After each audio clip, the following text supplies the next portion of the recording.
Poucos sabem, mas há um versículo na Bíblia que afirma que Jesus desceu ao inferno. E o que ele fez lá vai te surpreender. Por séculos, estudiosos, teólogos e crentes comuns se perguntam o que realmente aconteceu durante os 3 dias entre a morte e a ressurreição de Cristo. A Bíblia menciona os espíritos em prisão, as partes mais baixas da terra, as chaves da morte e do inferno. Mas o que tudo isso significa? Onde estava Jesus enquanto seu corpo jazia no sepulcro? E o que ele foi fazer nas regiões mais sombrias da existência? A resposta começa em um dos momentos mais intensos da história humana. Jesus, pendurado na cruz, após horas de dor e silêncio, ergueu a voz e disse: Pai, nas tuas mãos entrego o meu espírito, conforme relata Lucas capítulo 23, versículo 46. Foi nesse instante que algo invisível e avassalador foi desencadeado. A morte de Cristo não foi um simples apagar da consciência. Foi uma travessia, uma passagem entre mundos. Mateus capítulo 27, versículos 50 a 53, nos dá sinais claros de que o universo reagiu. O véu do templo se rasgou de alto a baixo, a terra tremeu, as rochas se partiram, sepulturas se abriram e muitos corpos de santos que dormiam ressuscitaram. A morte de um homem jamais havia provocado uma reação tão violenta e sobrenatural. Mas por trás desses sinais visíveis, algo ainda mais profundo estava acontecendo. O Filho de Deus havia descido ao coração da terra. A teologia bíblica aponta que, antes da cruz, todos os mortos desciam ao Sheol, uma região espiritual, separada entre o consolo dos justos e o tormento dos ímpios. Essa compreensão é reforçada por Lucas, capítulo 16, na parábola do rico e Lázaro. Ali, Jesus descreve o seio de Abraão, lugar de descanso para os fiéis, e o lugar de tormento para os condenados, separados por um grande abismo. É neste cenário misterioso que se desenrola a próxima etapa da missão do Redentor. Mas ainda não é hora de entrar nesse mundo. Antes, é preciso entender que a morte de Jesus foi voluntária.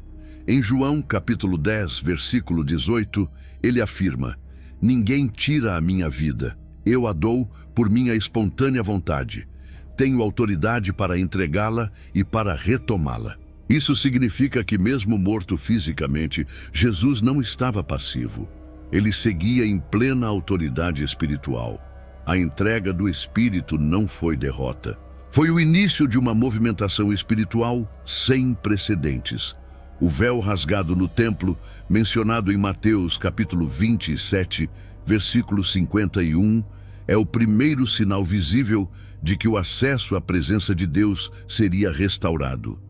Mas essa restauração começaria em lugares invisíveis. Não foi uma restauração do alto para baixo, mas das profundezas para o alto. A jornada do Cristo morto não se inicia nas nuvens, mas no centro das sombras. E isso não foi improviso, foi profetizado. No Salmo capítulo 16, versículo 10, Davi escreveu: Pois não deixarás a minha alma no Sheol, nem permitirás que o teu santo veja corrupção. Este texto, citado por Pedro em Atos capítulo 2, versículos 27 a 31, é aplicado diretamente a Jesus. Ele não foi poupado de descer ao mundo dos mortos, mas foi preservado da permanência ali. O que indica que o Messias de fato atravessaria os portões do Sheol, mas retornaria em glória. Enquanto os discípulos choravam, o corpo de Jesus era envolvido em linho e colocado no túmulo. Mas a alma do Salvador seguia viva, consciente e em missão. Sua descida ao mundo espiritual não foi uma curiosidade doutrinária, foi uma parte essencial do plano eterno da redenção.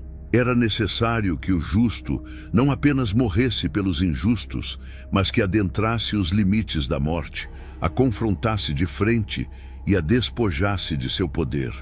O que o mundo via era silêncio, luto e escuridão. Mas nos bastidores do plano eterno, as estruturas espirituais estavam sendo abaladas. A morte havia sido ferida, o inferno incomodado e o mundo invisível tomado por uma presença que jamais esperavam encontrar ali. Mas o que exatamente Jesus encontrou ao cruzar os limites da vida? Que regiões são essas que a Escritura chama de partes mais baixas da terra? Quem habitava ali? E por que era necessário que ele fosse até lá?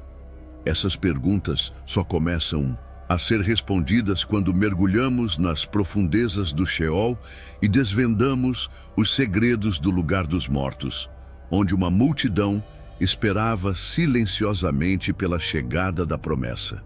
O lugar dos mortos, o seio de Abraão e o abismo. No mundo visível, tudo parecia encerrado. O corpo de Jesus estava sepultado, envolvido em linho, guardado por soldados e chorado por seus seguidores. Mas em uma realidade paralela, que os olhos humanos não podiam alcançar, ele adentrava um domínio desconhecido. Um lugar onde nenhuma luz terrena penetra, onde a alma dos homens aguardava em silêncio, entre o consolo e a condenação. Era o mundo dos mortos, conhecido nas Escrituras como Sheol, um lugar